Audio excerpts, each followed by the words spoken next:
Hi everyone, I'm Joanna Penn from thecreativepenn.com, and today I'm back with Tim Grahl. Hi Tim. Hey, how's it going? It's good to have you back on the show. Just a little introduction. Tim is the author of Your First 1000 Copies. He is a book launch consultant at booklaunch.com and the co-host of the Story Grid podcast with Shawn Coyne. And his latest book is Running Down a Dream, Your Roadmap to Winning Creative Battles. And it's a fantastic book, and we're going to talk about it in a minute. But Tim, first of all, you've been on the show twice before, and the last time was 2016, which seems so long ago now. So what's Yeah. changed? I know. And what's changed for you in the last couple of years, and any reflections on, I guess, the changes in the publishing industry as well as your personal journey? Yeah, probably the biggest change has been doing more with Story Grid. So I had probably been doing the podcast about a year. And so now we're at 3 years. We published the first book kind of out of the podcast, which was Running Down a Dream. I'm now working more with Shawn and Steve with Black Irish Publishing. So just kind of more projects and doing kind of a more variety of things, but still working with writers and in publishing. As far as the publishing changes go, I feel like it's more of the same, like things continue to change, but at the same time, I feel like they're just going in the the general direction that people like you have been talking about for a long time of controlling your destiny, of, looking at your career as a standalone thing and always making the best decisions. And to me, the only thing that keeps happening is more options for writers, which I think is a good thing. So not a lot, I feel like, has changed in 2 years as kind of the broad picture. Yeah, and it's funny that because sometimes it feels like everything's changing so fast, and then sometimes it feels like okay, it is just more of the same. And actually, as since you're in America and I'm in Britain, and at the moment we're hearing quite a lot about the whole Barnes and Noble CEO. Like as we record this, there's stuff in the news about that situation. And one of the things I think's really interesting right now is print sales. And I wonder, since you've obviously had your own book out and you see a lot of book launches, do you think print books for indies might be the things that is shifting because everyone's focused so much on ebooks for so long? I don't know. I mean, it's hard for me. I don't keep quite a finger on the pulse of that side of things as probably you do and other indie writers do. When I'm looking at my book sales, it's actually surprised me how evenly split it has been between audio, digital, ebook, and print. And so, when in my work with traditionally published authors, especially on the business book, self-help side, it's always been heavily print. Like people still in that kind of space tend to want a print book in their hand. And that's kind of what I figured with another nonfiction book, but it has been pretty heavy on the digital. And I'm seeing the reflection of what we've been seeing for years, which is audio is growing. And so I don't know. I mean, I haven't kept as much of a pulse on that. And I honestly, with what's going on in our political climate, have not watched the news. I have not read or watched the news in probably about 3 months. So I don't even know what you're talking about with Barnes and Noble. Like I just don't pay attention because it's so saturated with everything in our political realm that I just can't take the stress. So I don't even know what you're talking about. But as far as that goes, I mean, I don't know. I mean, I tend to I go back and forth because it's hard for me. Like I read almost exclusively digital when it comes to fiction, while I still on nonfiction prefer to have print. But I can't, who knows what other people want. That's just what I like. And so, what I like about, honestly, what I like about things is it's just so easy to offer it in all the formats now. And so you don't have to make the decision. You can just make it available in all the formats and then follow whatever you need to follow. And then I just ordered, even through Black Irish, we do print on demand through CreateSpace. And so I just keep a box of 200 books literally in the back of my car and I just give them out to people and stuff. So it's just like I'm just I don't really care. It's like whatever is working is the direction I'm going to go. Mm. Well, it's a good pragmatic approach. We should say for you and anyone else listening, then, as we record this, the ex-CEO of Barnes and Noble is suing them for wrongful dismissal, and the court case shows that another publisher was going to buy them, but then pulled out of the agreement. So it's a really interesting time because a lot of their stuff is being revealed in this court case. So, Oh, you that's know. interesting. Yeah, it's really interesting, a lot of their financials and that type of thing. So just an interesting time. But I totally get like not registering the news. I think that's very healthy. And it's interesting because you're a very honest guy, and your new book, Running Down a Dream, is super honest. And at times I almost had to look away from the page. It can be quite brutal about yourself. Like, you're sharing things that many people would look at you and be like, oh, wow, you know, Tim, you're at the top of the tree and you're like super successful. And yet you reveal some really dark times. So I wanted to thank you for sharing that. And I know a lot of people are really pleased, I guess, that you're sharing that. But why, what drove you to be so honest in this book? Well, I really didn't want to be, and I worked hard for about a year and a half to avoid it. It was originally just going to be this set of tools that I've come up with to overcome resistance. So it was going to be, some kind of title like, 30 tools to overcome creative resistance, something like that. And my original draft, I had I showed to Jeff Goins and I showed to Shawn Coyne, my editor. And Jeff said, this is a great collection of blog posts, but it's not a book. And then Shawn agreed with that and said, this is a book that people will immediately forget. They'll read half, put it on their shelf, and immediately forget, which is, not what I'm going for. And so so Shawn just kind of kept pushing me on it. So I'd write pieces of it, I'd send it to him. It's not there yet. He'd kind of give me some things to think about. And I just fell into this place because I really wanted to turn it around quick. Like, I wrote the first draft over 2 years ago. And so I wanted to just turn it around quick. And finally, he kept telling me no, that I just decided I was going to keep working on it until he said it was ready. And whenever Shawn said it was ready, I'd finish it. So I had rewritten a bunch of parts of it over like Christmas and into January, and I sent it to him. And once again, he's like, "Nope, this isn't it. Like, you're not telling the stories. You're not really making it personal. Like, you need to ground this in your own story."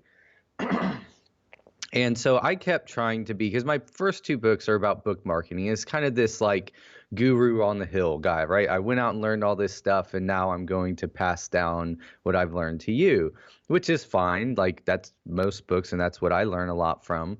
And I kept trying to write this book the same way. And so Shawn and I were actually on the podcast. It was back in February. And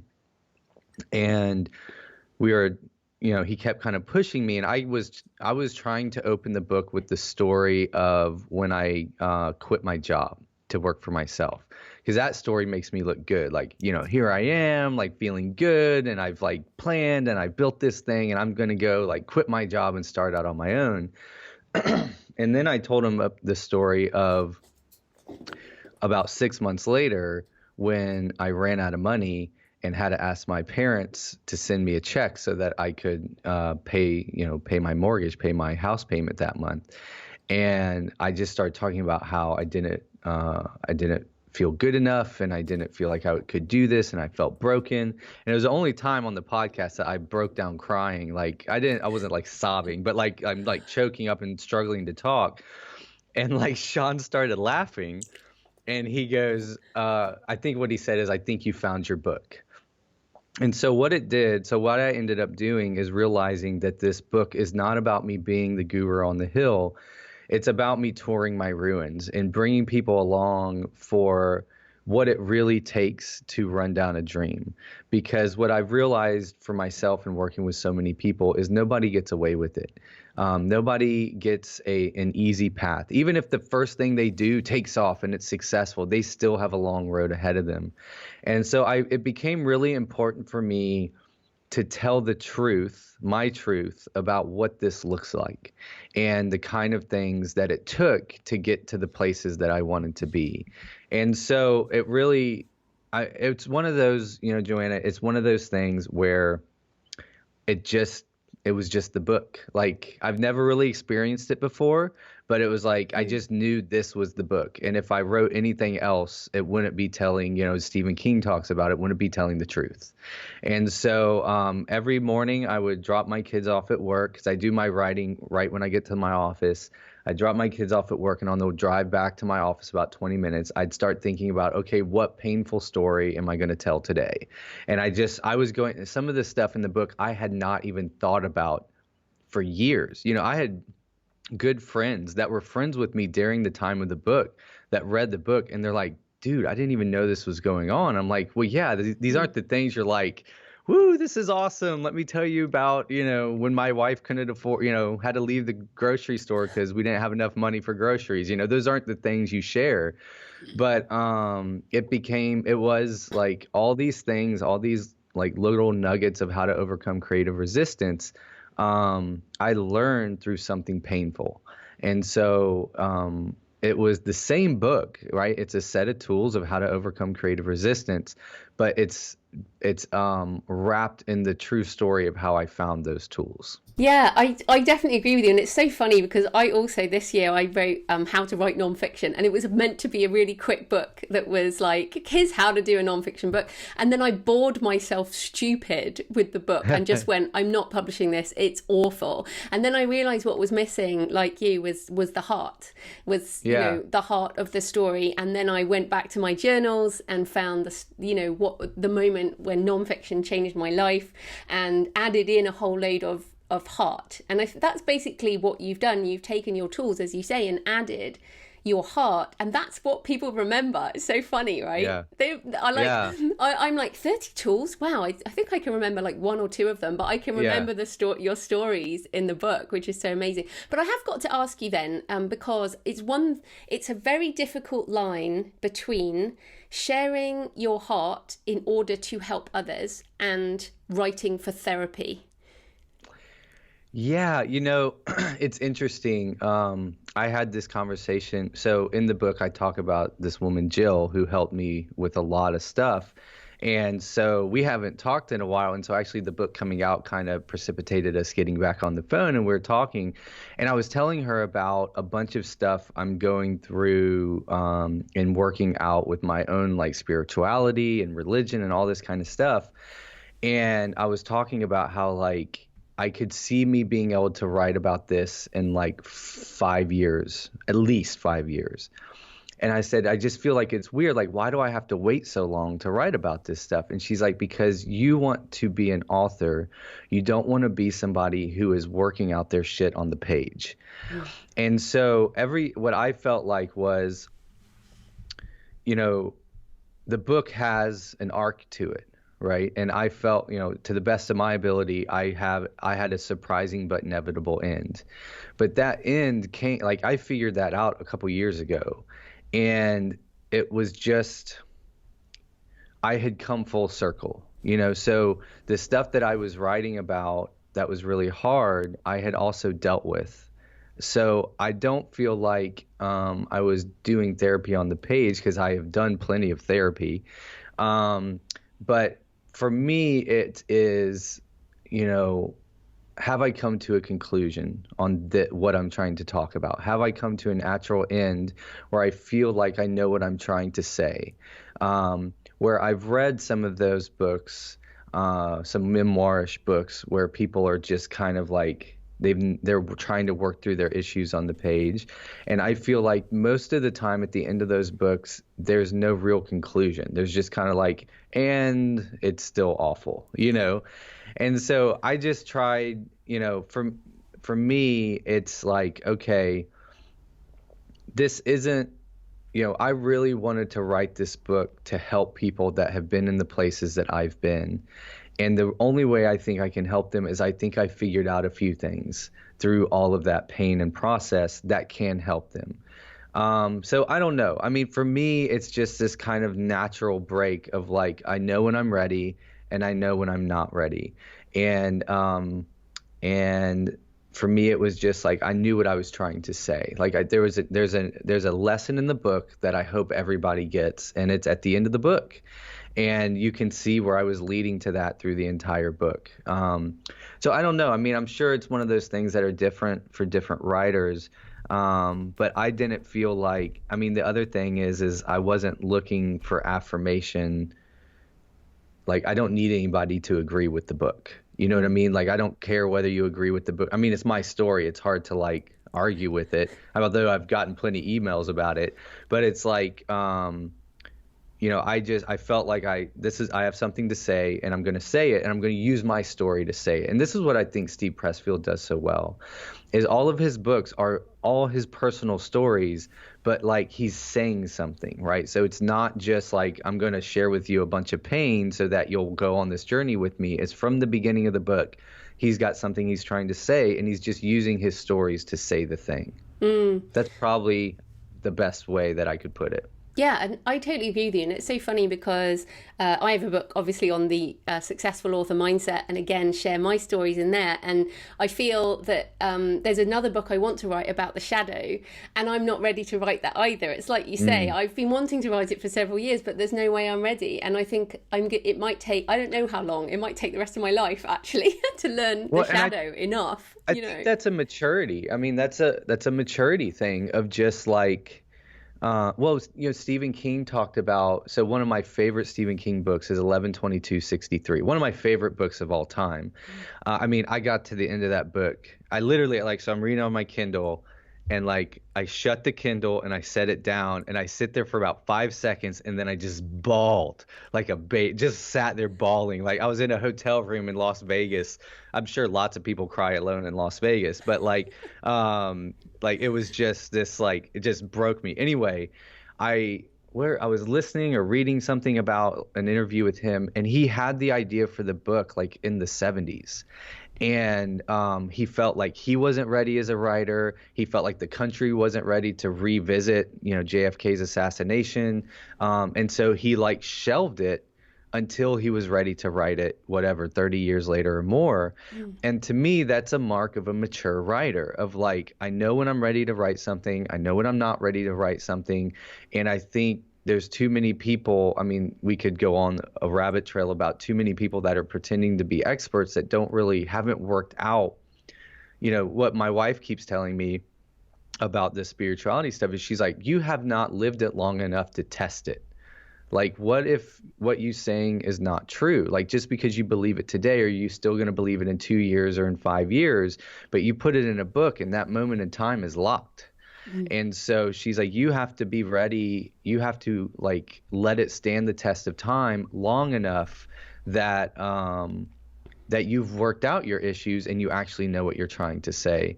And I think too many people don't have the maturity to wait. You work on something else. It's not like it's not the only idea I can come up with to write. So write something else while you let that book be ready, you know? Mhm. Um, so I think that's important.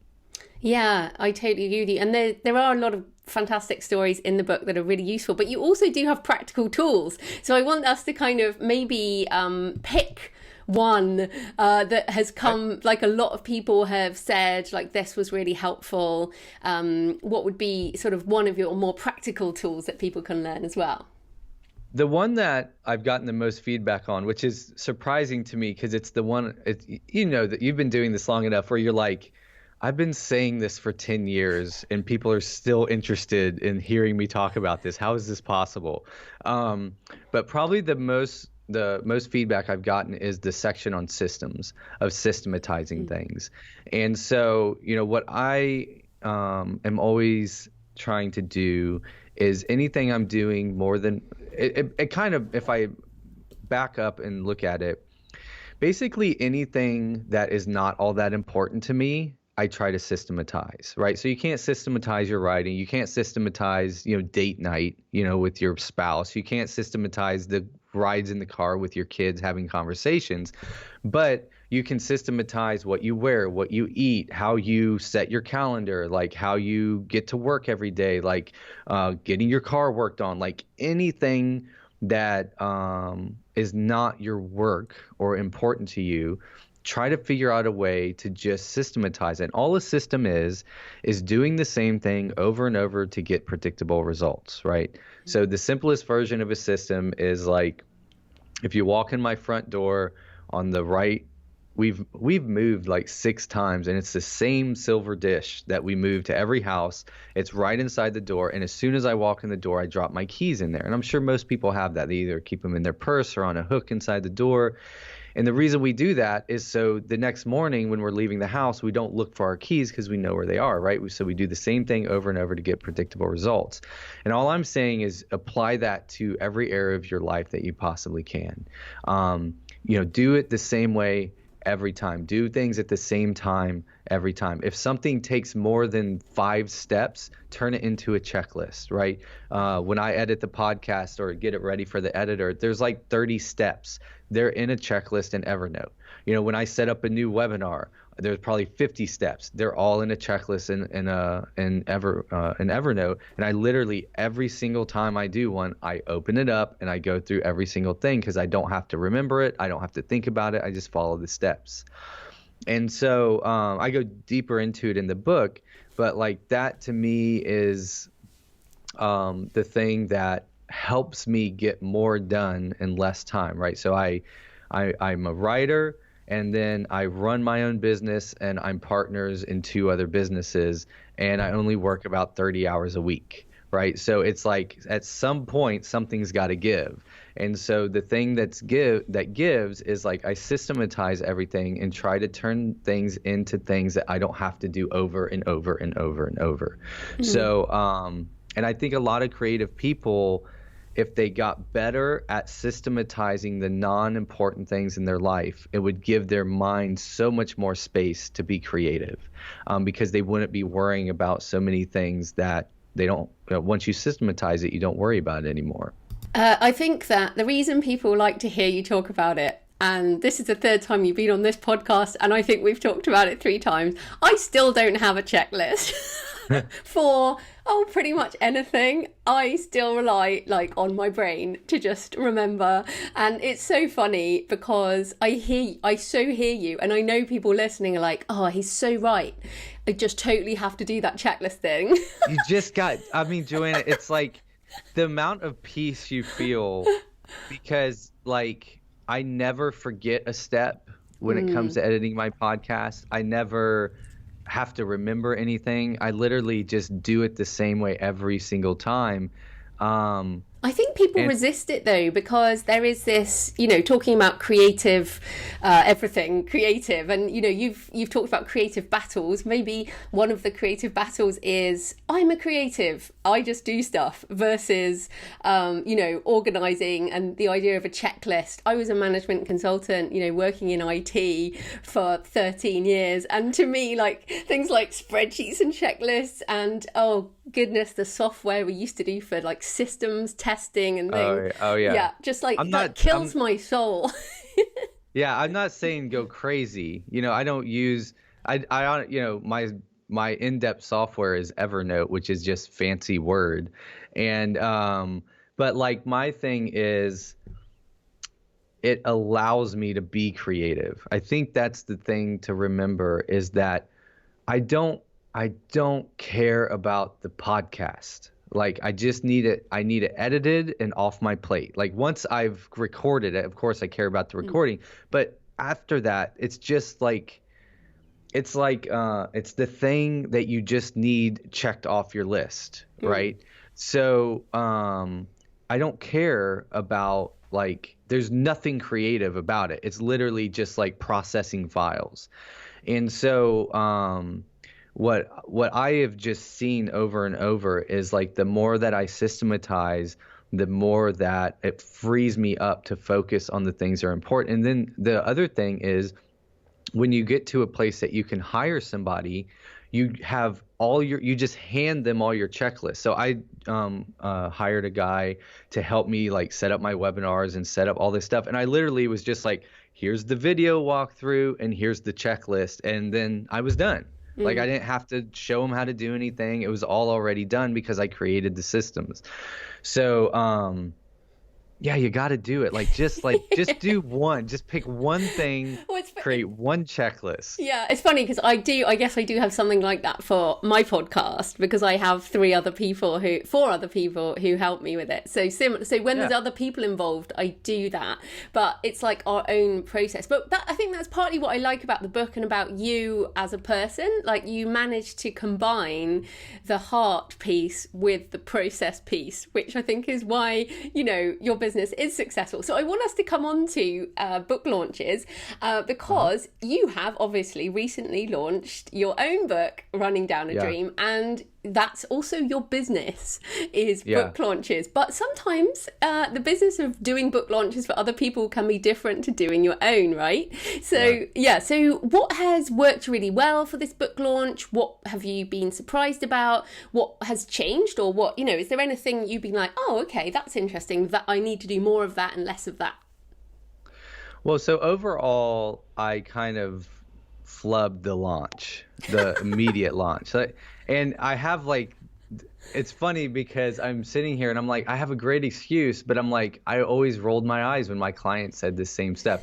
But it was really like an unfortunate series of events basically took four major life events of like moving, a product launch for a client, my book launch, and then a week-long training I did. And they were supposed to be spread out over 2.5 months, and everything got rejumbled where they're in a 3.5 week period. And so I literally was like, I had no time, and my kids were out of school. My wife was in grad school full time.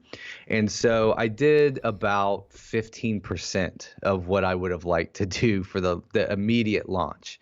But I'll talk about the launch and what's happened since and what I think has been interesting. For me, what's been interesting is the reaction of my audience wasn't as much as I thought it would be, of my immediate book launch audience. And then like afterwards, or kind of in the middle of it, when I'm like, they're just not reacting the way that I thought. Like there's this core group of people that are really excited, but everybody else is just kind of ignoring it. And my wife she's super smart. And she's like, people have come to you for years for book marketing, and they have not given you permission to talk to them about the kind of stuff you're talking about in your book. She's like, so they're not ready to hear you talk about that. And I was like, okay, yeah, that's true. And I am, with the book is like, I did with the book what I tell everybody else not to do, and it's fracture your brand. Like if I wanted to maintain a solid forward-facing brand, I would have come out with a third book on book marketing. And instead I came out with this memoirish, self-helpy, creative resistance book. And so she's like, you need to set your expectations. So that was a little weird. I was really happy with how Steve's audience reacted. I was going to say, that's your audience, right? Yeah, so they bought a ton of copies of the book, and they got behind the book. I've gotten tons of emails from his audience saying, they've never heard of me, but they're really excited. They really love the book and that kind of thing. And then my thing that I teach everybody, and that I really am doing myself, is like my goal is to do something to promote the book twice a week. Right, because I have a full-time job. I'm writing my next book. Like I've got plenty of shit to do, and so but I want to get this book out into the world. So I'm just focusing on what can I do every week to just move the book a little bit further. So I'm doing lots of podcast interviews. And so this is probably my 6th or 7th one. I'm doing lots of those. And then I'm really trying to break into spheres that I've never been, right? So I'm trying to get into like the world of music and musicians, because I'm in Nashville, which is like music headquarters. And so I'm doing stuff in the music world. I'm going to be on like some art podcasts. I'm reaching out to lots of artists. I'm doing stuff on Instagram and reaching out to people on Instagram and sending books out to people. And then Steve and Shawn's kind of methodology of marketing is to basically give a book to anybody that will take one. And so I drive around with a box of books in the back of my car and I just give them out to people. So like I do jujitsu with like this local politician. So I saw him at a coffee shop and I gave him a copy of the book and he, texted me the next day and was like, I'm halfway through the book. I love it. So it's just like so I'm looking at like this is a book that I hope is still selling 10 years from now. And so I'm really taking the long game approach, which I really, I recommend. This is where I am taking my own advice. Like so many authors get so caught up on the first week or first month of sales, and if that doesn't go as planned, then they kind of just get discouraged and they let the book die and they move on. And my launch, my first week was not what I hoped it would be, and also not what I know I could have made it to be, right? So I just was not able to launch it the way I wanted. But it's like, okay, that is like a tiny percentage of the life of the book that first week, and I have a long time, and that's what's so fun about books is they have a timeless nature about them, right? It's like somebody will, people are reading The War of Art for the first time and it's been out for almost 20 years. And so that's the stance that I'm taking is every week I'm going to do at least two things to promote the book. That's 104 things a year at least. If I do 104 things to promote the book, it's going to have an impact. So yeah, so that's kind of what I'm looking at. The launch was meh, but like continuing to promote it and continuing to promote it is fun because I'm getting it into new places. Like I was like exchanging this email with this guy that runs one of the top 3 art podcasts on iTunes, and he's like thinking about coming out with his own book, and like so I was like helping him, and like so it allows me to connect to people that I would never really have a reason or opportunity to connect to. So I just try to keep it fun, try to look at as like I'm just looking to connect with other nerds that are like me and talk about the similar stuff. And in the process, I'll sell some books, which I've been taking.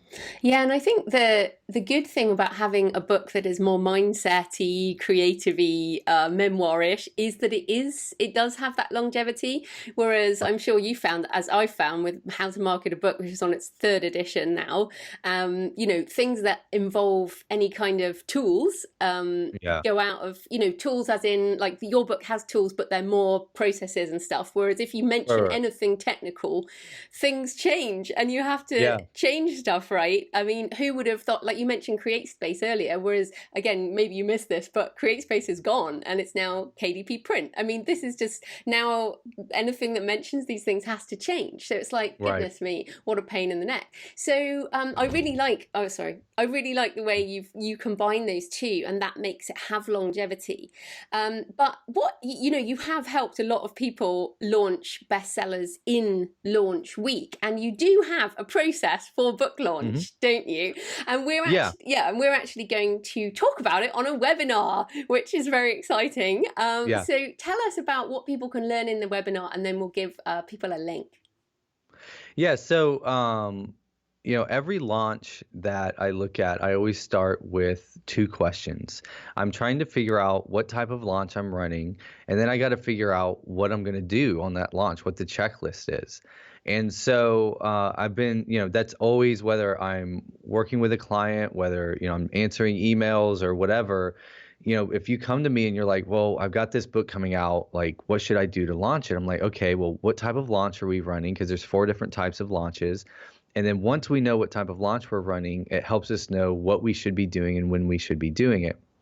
And so I have like a checklist and a timeline that I go through to make sure that I know exactly what to do to launch my book. And so that's what we're going to go over on the webinar is I'm going to teach those first 2 things because what I found I really like this idea of because so many times with launches we get caught on the tools, right? Like how am I going to use Twitter? How am I going to use a blog? Or should I start a podcast? Or should I be on podcast? And it's like, okay, well, asking those questions first is kind of like asking, okay, I want to build, a kitchen island for my kitchen. What tools should I use to build it? And it's like, well, you don't really even know what you're building yet, right? Like, do you have a plan? Do you have a blueprint? Like, if I just go out into my shed and start grabbing boards and like hammering them together, I'm not going to build anything. I need to know what I'm building first. And so actually, this is what my wife and I did a while back, is she wanted a kitchen island. I know enough about building stuff that I'm not going to like cut off a thumb, but I can't just like go build something. So we went online and we started looking up plans and went looking up blueprints on how to build one. We found one we liked. And lo and behold, the first thing that the plan did is it told you what materials and what tools you needed to build it, right? And then you just go step by step through, and the plan is what tells you which tools to use. And if you start with the tools first, you never just go to the hardware store and buy a new tool and then like, what should I use this tool for? I'm going to use this tool for something. But yet that's what we do with launches. So what I walk you through is basically the blueprint of a launch and how to know what kind of launch is right for you. So how to find which plan is right for you. And then the checklist that I use, it's funny because it's the exact checklist I use for my own launches, to the point that when I get hired to do a launch, I log into my own course and download the checklist because that's the one that I use. So we're going to go over that. I'm going to share the timeline and the checklist and basically try to answer all the what and when questions when it comes to book launches. Fantastic. And that is going to be Thursday, 20th of September, 2018. And the link is booklaunch.com/Penn, Penn. And if people go to that afterwards, that'll just redirect to some of your amazing content anyway, I'm sure. So fantastic. Yeah. And I'm looking forward to that once again. And what's so funny is we've done webinars before and I always write stacks of notes. And brilliantly, the timing for me is that I have another book launch coming up. Hey, perfect. It's like my 26th book or 27th book or something, and I still feel like every time I do it differently. So maybe I just need a new goal, which is to write my own checklist or to modify yours. That'd be perfect. It would be.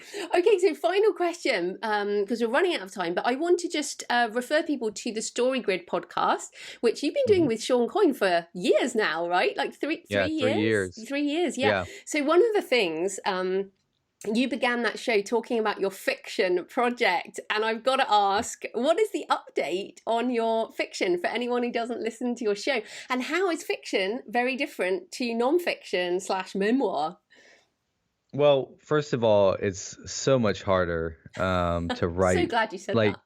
Oh my God. It's like, and really, so I'm trying to decide how honest to be here. So I'm 2/3 through the second draft. So, and the second draft is miles ahead of the first draft. But a week ago, I literally was writing an email to Shawn explaining to him why I can't finish this book and I need to move on to a new project. And I was just like, I'm done. I can't write this. I've been putting it off for weeks. And I was just like, this is never going to come together. And it was one of those like, so then I started thinking, well, what's he going to say? I know what he's going to say. So I just shouldn't make him say it. And so I think the thing that's hardest for me is, and it's almost running down a dream almost made writing fiction harder, because I dropped into this place where I feel like running down this dream is the first time I like wrote something. You know what I mean? Like I've been writing for years, but it was the first time I really dropped into that place where it was flowing and I was writing something meaningful. And then when I was done, I knew I was done. Like Shawn had not seen it. And I was like, this is done. This is the book. This is what I've been trying for 2 years to say. And I cannot find that place in my fiction. I'm like trying all kinds of different things, but like I feel like all of my characters are just cardboard cutouts or like kind of half-assed versions of characters I've seen in other books. And like dropping into that place, I just have not. I've done it on some short fiction where like I've been able to do it, but like trying to string together 100,000 words from that place is just been brutally difficult for me, and is still brutal. I mean, I have not figured it out yet. And so the book flows better. It is a better story than the first draft. It's definitely hitting the mark, but I'm not, I feel like, so my very harsh criticism of it is a completely forgettable book right now.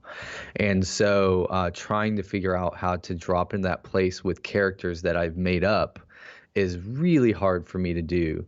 Mm. And honestly, if you have any feedback on that, that would be super helpful. Yeah. Well, no, I would like to come back on that because firstly, it doesn't have to be 100,000 words. I mean, that's a big Well, thing. yeah. Like, I think so many books are too long at 100,000 words, but then I read thrillers and dark fantasy and stuff like that.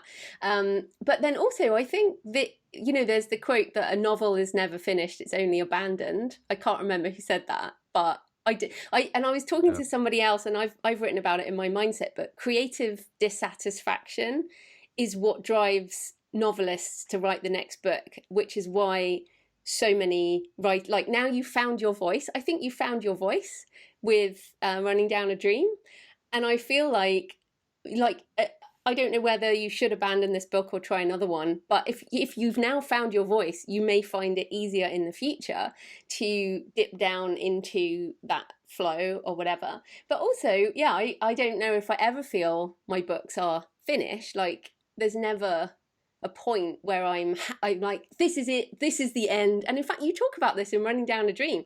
You say there is no finish line. Like, there is no end. There's just the next goal. And I think trying to write like your magnum opus novel with your first novel is unrealistic. And most novels at the end of the day are forgettable. And most people don't read a novel, they just read a novel to have fun and escape. Like, sometimes maybe we take ourselves too seriously. So Yeah. maybe just lighten up a bit, Tim. There's my pep Okay. talk to All everyone. All right. Sounds You can good. come back on it if you like. No, that's good. I mean, it's just, yeah, it's It's a just, tough one. yeah, it's tough. And so, but that, yeah, I will take that to heart. I can probably stop destroying myself over the book constantly. So, I think you should. I mean, and I'm talking to myself.